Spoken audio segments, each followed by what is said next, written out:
Versículo de número 20. Aleluia. Apocalipse 14, versículo 14 ao versículo de número 20. Todos acharam? Amém. E olhei, e eis uma nuvem branca, e assentado sobre a nuvem um semelhante ao Filho do Homem, que tinha sobre a sua cabeça uma coroa de ouro, e na sua mão tinha o quê? Uma foice aguda. E na sua mão tinha o quê? Uma foice aguda. E outro anjo saiu do templo clamando com grande voz ao que estava assentado sobre a nuvem. O que foi que o anjo disse? Lança a tua foice e cega.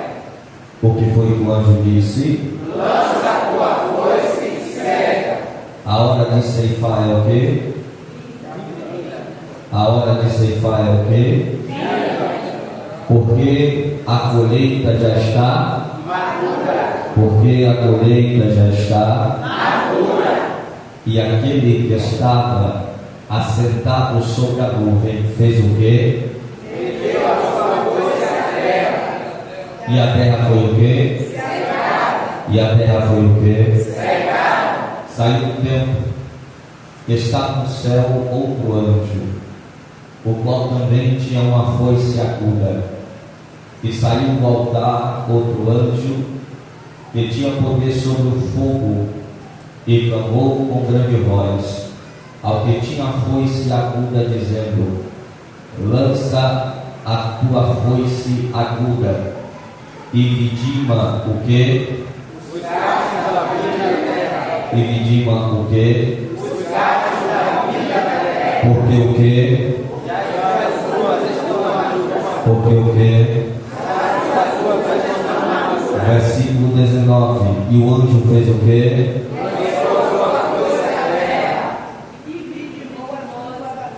Versículo 19. E o anjo fez o quê? Todo o versículo.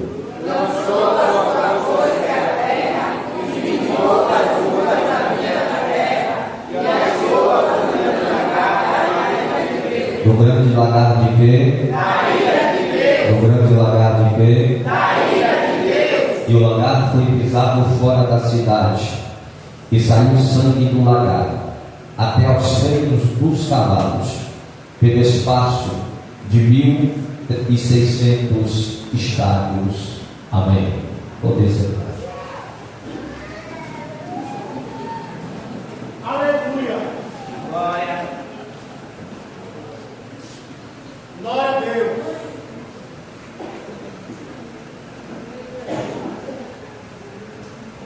Senhor é bom, Glória a aleluia. Deus. Meus irmãos, como todos os imperadores, reis e rainhas que existem desde a fundação da humanidade, entre os anos de 81 e 96 depois de Cristo, Israel estava sob o domínio romano, tendo como autoridade maior o imperador Domiciano. E a história diz que quando Domiciano se torna imperador de Roma, ele põe a todos aqueles que são seus súditos e a todos os países que estão subjugados sob o poder romano, que o chamassem de Senhor e de Deus.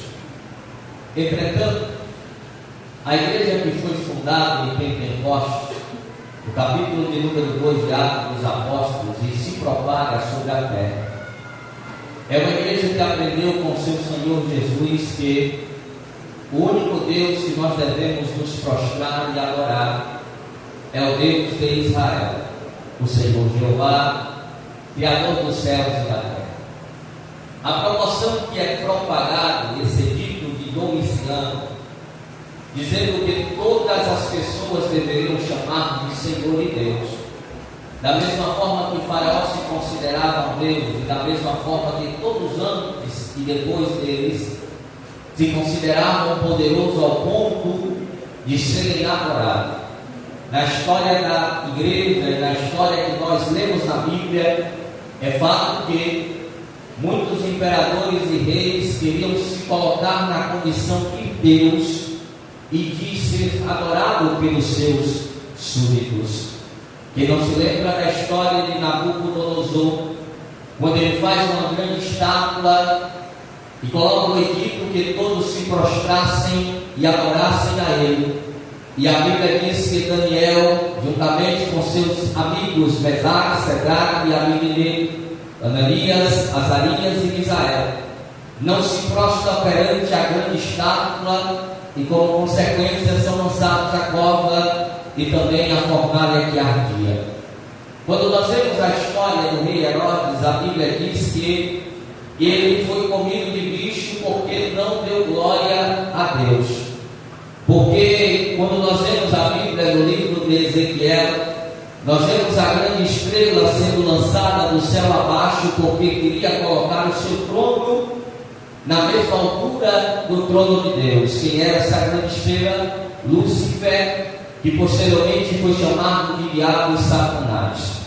É notório que muitas pessoas querem o tal poder, e isto é algo que tem destruído a vida de muitos seres humanos, independente de quem ele seja, porque eles não entendem que todos são imortais, que todos nós nascemos, crescemos, reproduzimos, envelhecemos e morreremos. A única certeza que todo ser humano, independente de classe social, de condição financeira, de família e de país que veio, a única certeza que temos na vida é que todos iremos morrer, a não ser que sejamos arrebatados. Domiciano chegou ao ponto, como imperador romano, entre os anos de 81 e 96 depois de Cristo, que coloca esse edito que todos chamassem de Senhor e Deus. E a igreja não se condiciona à ordem de Domiciano. A Bíblia diz que então a igreja começa a ser perseguida. Nesse período, um apóstolo que estava debaixo de uma promessa, chamado João, ele foi instruído ou levado, melhor dizendo, para uma ilha chamada Patmos. Ilha esta que era considerada uma ilha de exílio e de prisão para todos aqueles que não seguiam o edito dado por Domiciano. A ilha de Patmos ficava a cerca de 80 quilômetros a sudoeste da cidade de Éfeso, aonde o apóstolo João residia quando a ordem de Domiciano foi dada. E a história nos diz que antes de João ter sido levado à ilha de Patmos, alguns afirmam que ele foi lançado em um local onde havia muito óleo quente para tentar matá-lo. Entretanto, Jesus havia feito uma promessa ao apóstolo João, que ele não veria a morte.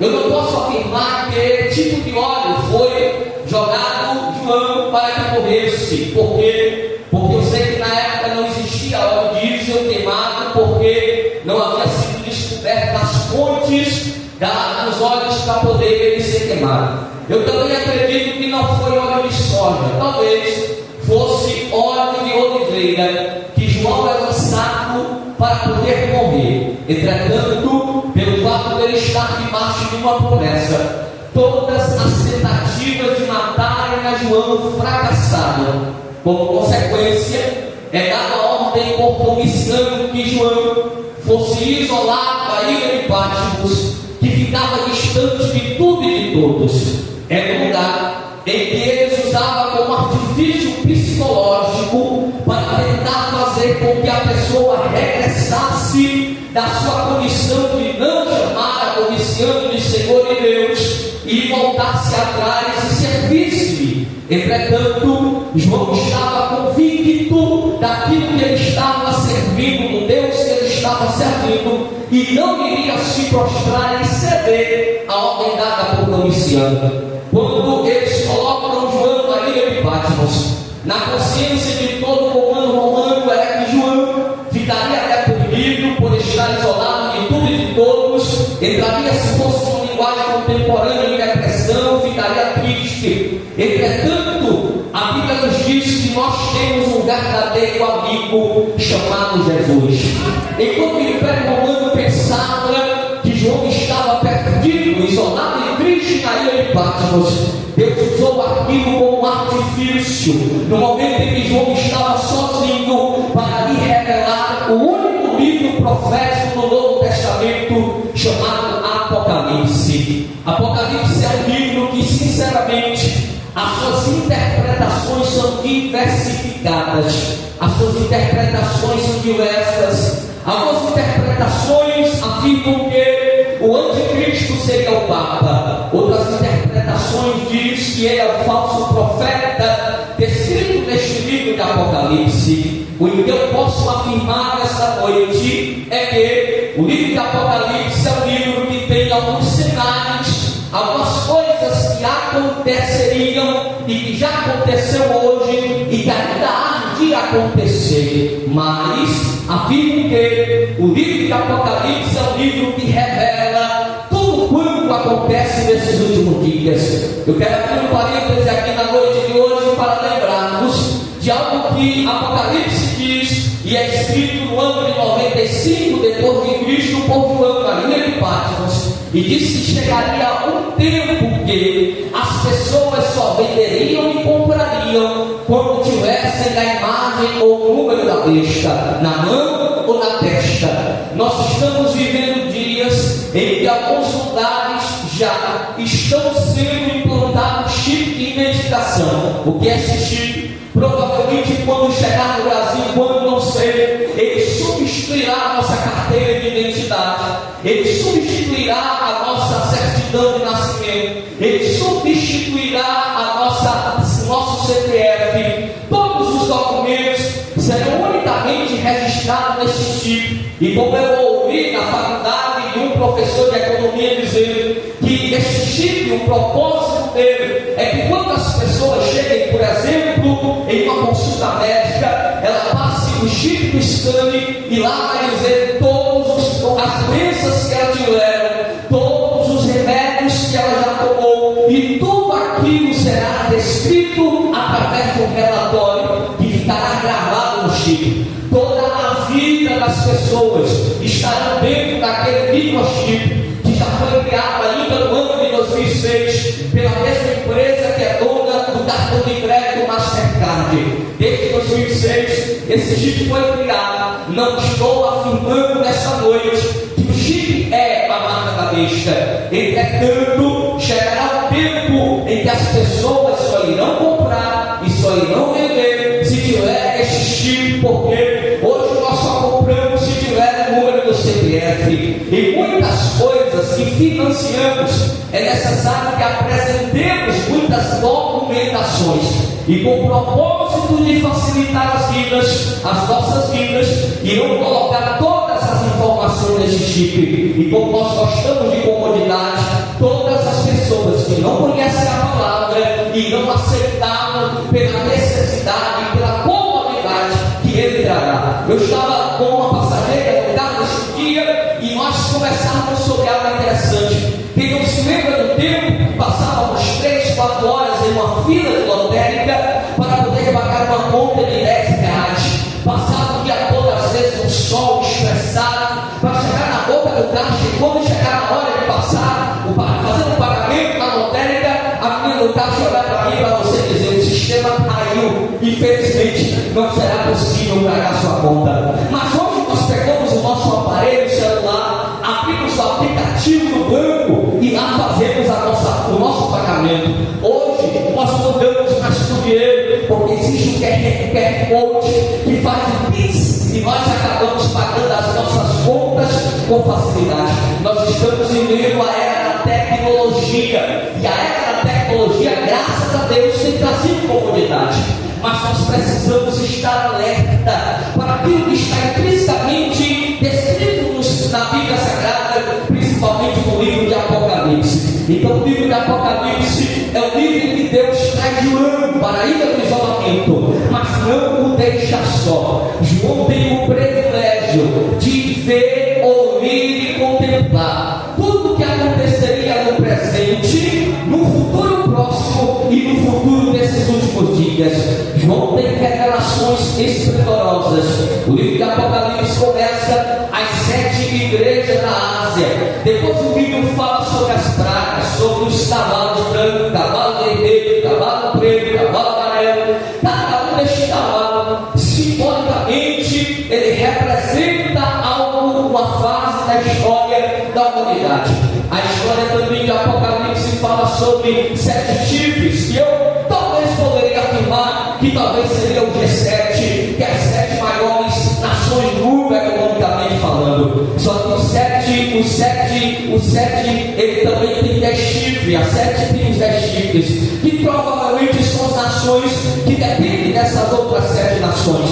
Não sou especialista em Apocalipse, até porque a diversidade de interpretação é algo muito grande. Mas quando eu estava lendo o livro de Apocalipse esta semana, o Senhor me trazia este texto à atenção, no capítulo de número 14. Após passar o período das pragas, o período das taças, o período dos cavalos, chega o período da ceifa. Qual é o período da ceifa? Todos nós sabemos que a ceifa, quando Jesus fala de ceifa em Apocalipse, nós sabemos que Israel, na época em que Jesus estava na terra, Israel dependia exclusivamente da agricultura. Por que dependia da agricultura? Porque não havia, como nós temos no dia de hoje, o chamado desenvolvimento da indústria. Não havia feito, não havia ocorrido na história da humanidade o desenvolvimento das manufaturas, das indústrias que hoje nós trabalhamos. Hoje, por exemplo, em Camaçari, ela é a grande economia, uma das grandes economias do Nordeste, pelo fato de ser uma cidade industrial. E parte da população depende dessa indústria para sobreviver. Exemplo, quando a Ford fecha, as pessoas ficam desorientadas porque não sabiam o que iria acontecer. Só que na época que Jesus estava na terra, ou durante toda a história de Israel dependia exclusivamente da agricultura na Palestina. É por isso que a promessa feita a Abraão é uma promessa que tem a seguinte definição: eu te darei uma terra que manda leite e mel. Sabe que Deus estava dizendo a Abraão: esta terra é uma terra que, como vocês dependem da agricultura, tudo que vocês plantarem irá florescer e vocês irão colher, porque eles entendiam que dependiam da agricultura. Então Israel não tinha indústria, Israel não tinha outra forma de sobrevivência. Todas as famílias dependiam do que plantava e do que comia para comer. Existiam algumas coisas que eram exclusivas da região da Palestina após a promessa. Por exemplo, nós podemos citar o trigo, nós podemos citar o trigo que vem da figueira, e também podemos citar a vinha.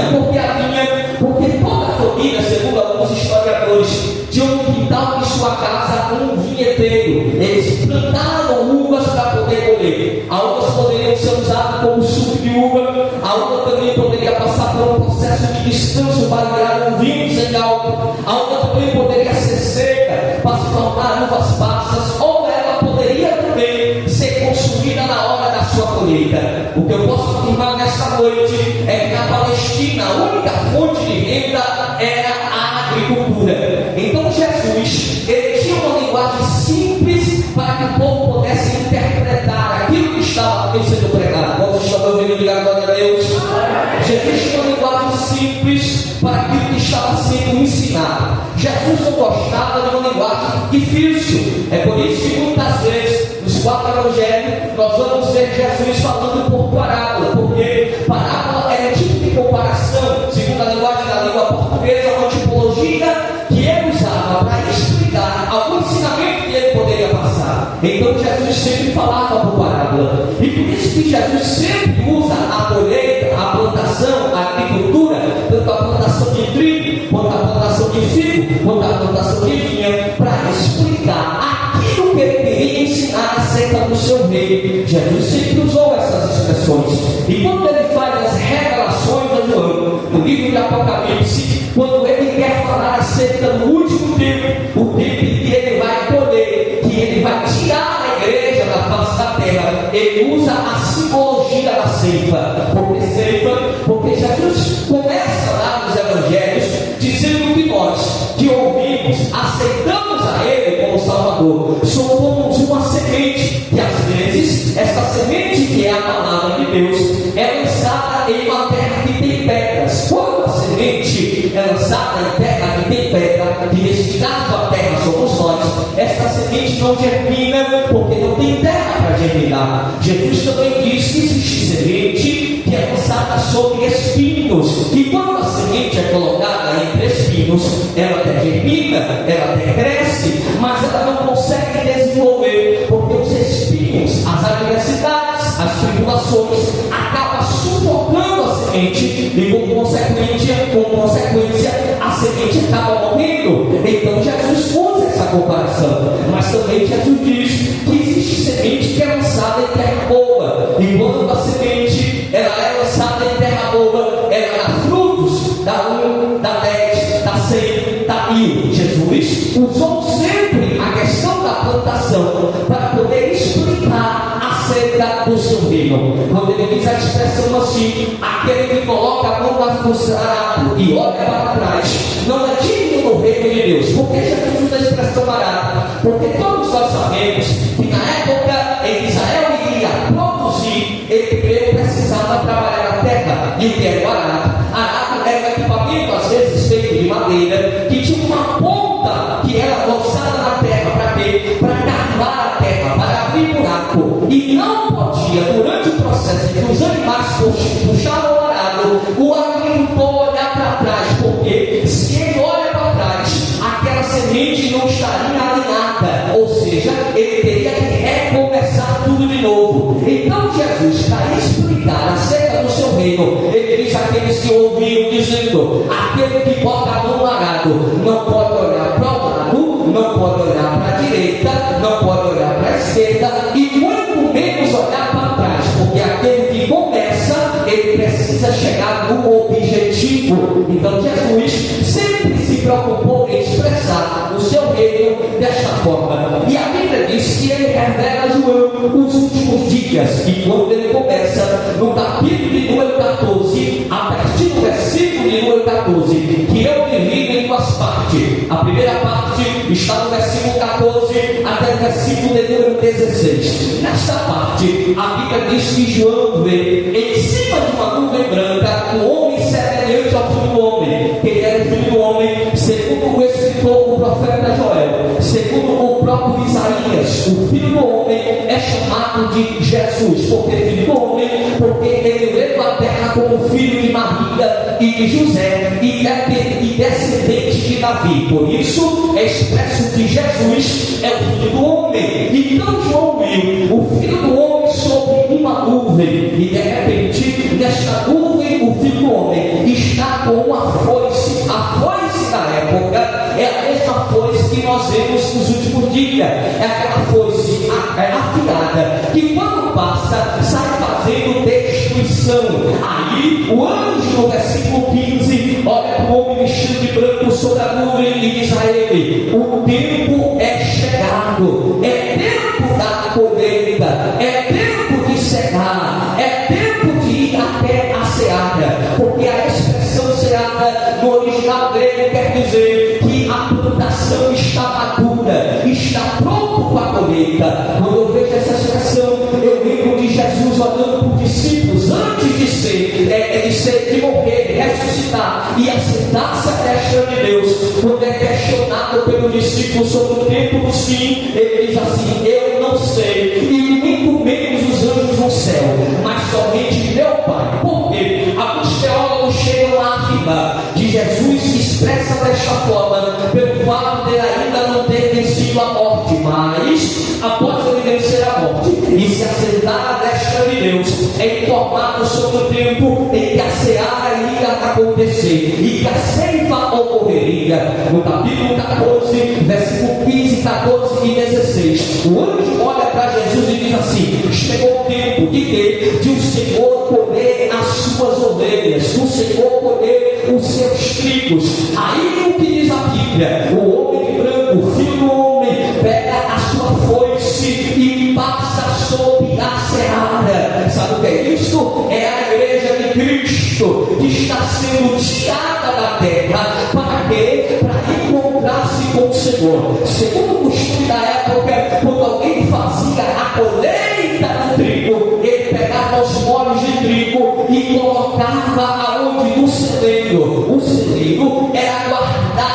todo o trigo que era colhido. E a expressão bíblica está escrito em Lucas, capítulo de número 12, e versículo 18, diz o seguinte, que é comparado como se fosse joia, como se fosse tesouro. Ou seja, quando um homem, um pai de família, que trabalhou arando a terra, que trabalhou adubando a terra, que trabalhou jogando e regando a água na terra, ele vê a plantação sendo colhida e coloca os seus feixes sobre o celeiro. Ele olha para os feixes, para o trigo e diz assim: eu tenho um tesouro que eu colhi. Sabe o que isso quer dizer? É que quando Cristo olha para a igreja que vai morar no céu, ele olha para mim e para você e diz assim: ali está o meu tesouro. Na igreja do Parque Verde 4, congregando terça-feira, ouvindo a minha palavra, abrindo a boca, dando glória a Deus e aleluia.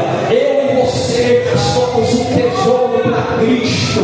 Quando Cristo olha para a igreja na terra, ele diz: ali está o meu tesouro. Por que, pastor, o Senhor afirma isso? Porque Isaías 53, na visão de Isaías sobre o cordeiro imaculado, ele diz assim: e ele verá o trabalho das suas mãos. Quando Cristo vê alguém aceitando a Jesus, e a Bíblia diz que a festa do céu, Jesus está dizendo: o meu trabalho foi bom, o meu trabalho foi proveitoso. Porque a alegria de Cristo não é quando a gente enriquece, a alegria de Cristo não é quando nós prosperamos, a alegria de Cristo é quando alguém aceita Jesus como Salvador. Ele diz assim: meu trabalho valeu a pena, meu sacrifício na cruz valeu a pena, minha morte na cruz valeu a pena, minha humilhação valeu a pena, as chibatadas que tomei valeu a pena, o vinagre que me deram valeu a pena, estar pendurado na cruz valeu a pena, porque eu tenho o meu tesouro precioso. Olha para quem está do seu lado e diga a ele: tu és o tesouro de Cristo na terra, tu és o tesouro de Cristo na terra, tu és você não presta, o diabo está dizendo você não tem valor, o diabo está dizendo tu és zero à esquerda, mas Cristo está dizendo não é tesouro, é precioso, é valioso. Deus, Cristo morreu na cruz, não foi pelo trono, Cristo morreu na cruz, foi para ter um tesouro chamado igreja, a igreja que adora, a igreja que exalta, a igreja que ora, a igreja que busca. Tu és o tesouro de Cristo na terra.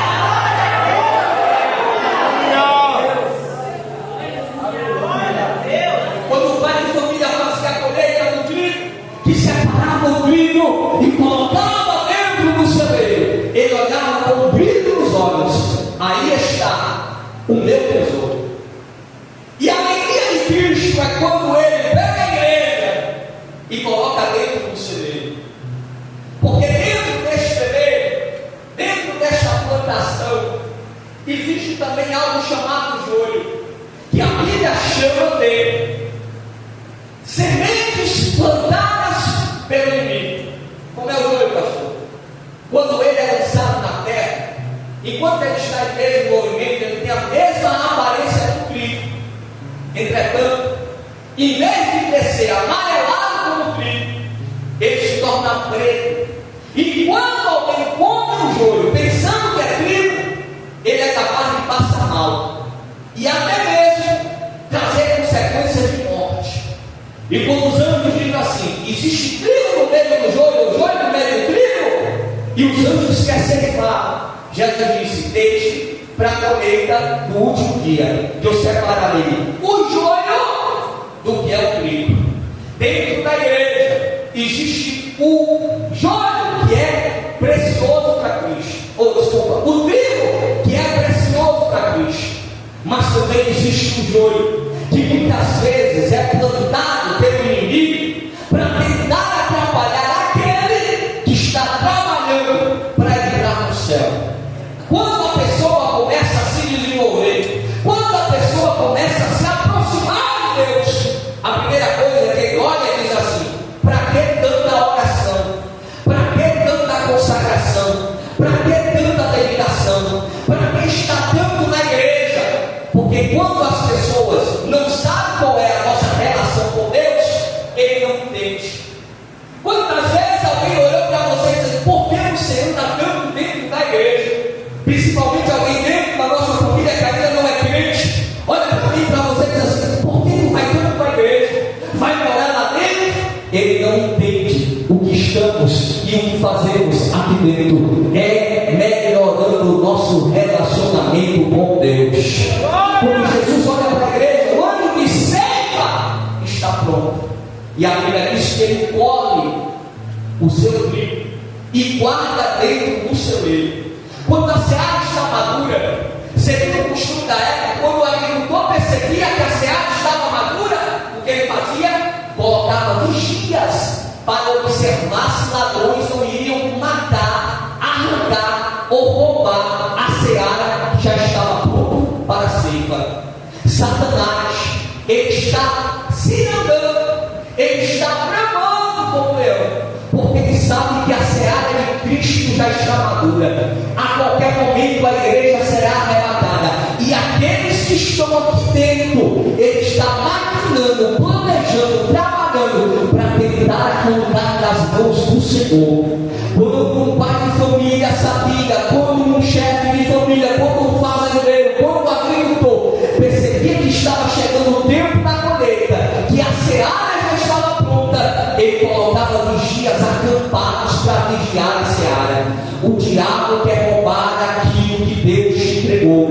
O diabo quer tomar aquilo que Jesus te deu na cruz do Calvário, porque ele sabe que lá ele não pode entrar, e ele não quer que você entre também. Mas em nome de Jesus, existem anjos de Deus que estão guardando a igreja, e nós não perderemos a nossa coroa. Mas existe a segunda parte, que já é glória. Existe a segunda parte, do capítulo versículo 17 até o versículo de número 20. Após a colheita do trigo pelo Filho do Homem, João viu, saindo do templo, houve um anjo, e com uma foice aguda, saiu o segundo anjo do altar, que tinha poder sobre o fogo. O primeiro anjo tinha uma foice aguda, o segundo anjo tinha o poder sobre o fogo, e o segundo anjo, que tinha o poder sobre o fogo, clamou com grande voz: a vítima está pronta para a colheita, colhei, passai a foice. E aí, depois que a igreja de Cristo, ela é tirada, ela é colhida, chegou o tempo do Senhor entrar dentro da vinha, para poder tirar todas aquelas uvas que são podres.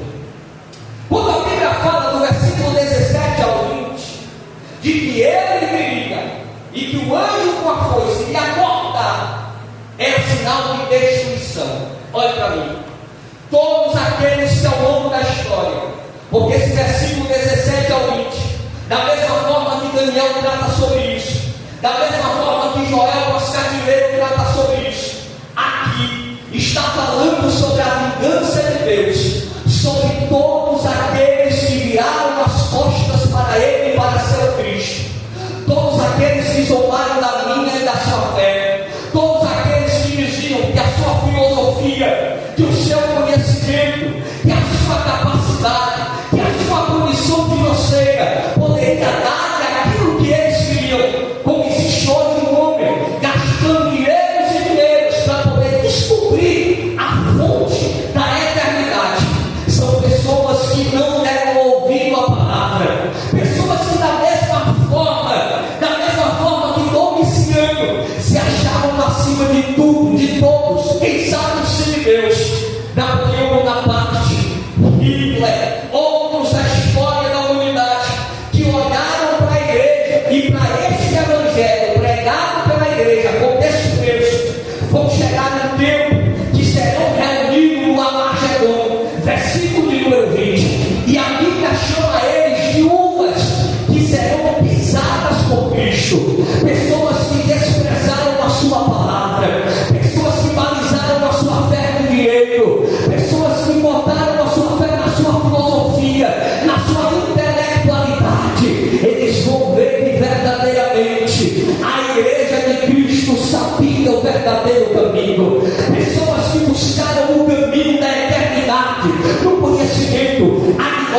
Bíblia, João capítulo 14, versículo número 6, Jesus disse: eu sou, primeiro da pessoa no singular, fora de mim não há outro, depois de mim não haverá. O que é que ele é? O caminho, a verdade e a vida.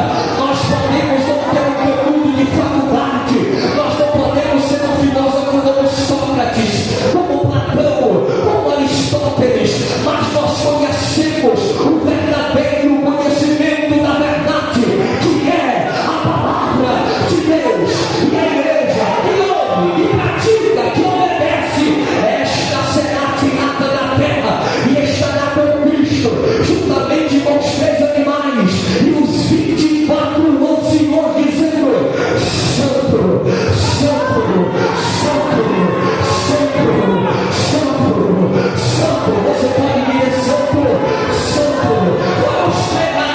Vamos chegar, porque no céu nós estaremos 24 horas, 30 dias por eles, 365 dias por ano, dizendo: Santo. Vamos chegar, Santo, Santo, Santo, Santo, Santo, Santo, Santo, Santo, Santo. Essa igreja vai ser arrebatada, porque nós somos o tesouro de Cristo na terra. Essa igreja será levada para os céus, porque nós somos o tesouro de Cristo na terra. As pessoas buscam ouro, as pessoas buscam jaspe, a pessoa busca sardoto, mas a igreja está, ela é guardada pelo sangue do Cordeiro que morreu na cruz, mas ressuscitou ao terceiro dia. E esta igreja fica de pé, e esta igreja está no céu dizendo: Santo é o Cordeiro, Santo é o Cordeiro, Santo é o Cordeiro. Tu pode até não ter uma casa boa, tu pode até não ter um carro do ano de 2024, tu pode até não ter uma conta bancária gorda, tu pode até não ter a melhor roupa de grife, tu pode até não vestir o melhor sapato, mas tu estarás comigo no céu dizendo: Ele é santo, ele apaga as coisas, ele vai, o trabalho da graça. Tu pode até não ter o emprestado, doutorado, PhD, mas tu tem uma coroa de glória na tua cabeça, e teu nome está escrito, da onde passou no livro da vida. O teu nome está gravado no livro da vida. Tu pode adorar, tu pode glorificar. Tu és precioso, tu és precioso, tu és preciosa, tu és valioso. O diabo está dizendo: tu não presta, tu não sabe nada, tu és um analfabeto, tu não tem uma casa boa, tu não tem um carro, tu não tem um bom emprego. Mas Cristo está dizendo: tu és preciosa, tu és precioso. Não existe coisa maior no mundo do que a igreja ser de Cristo. Eu te dou um minuto para a glória a Deus, eu te dou um minuto para adorar. Enquanto a banda está louvando, tu vai louvar. Enquanto a banda louva, tu vai aleluia. A colheita está chegando, a foice já está afiada, e esta igreja será.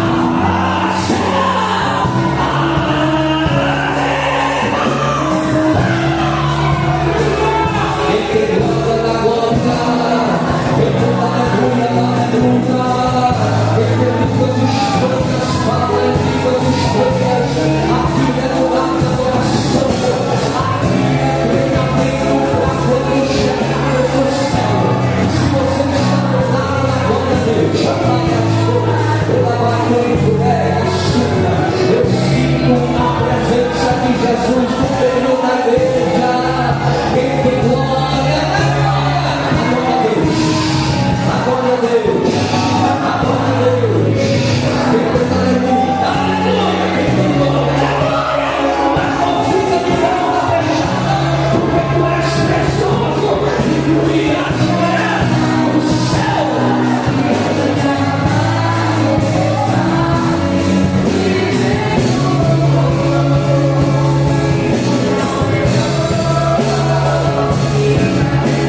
Yeah.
Quantos podem glorificar a Jesus nessa noite? Quantos podem adorar a Jesus nessa noite?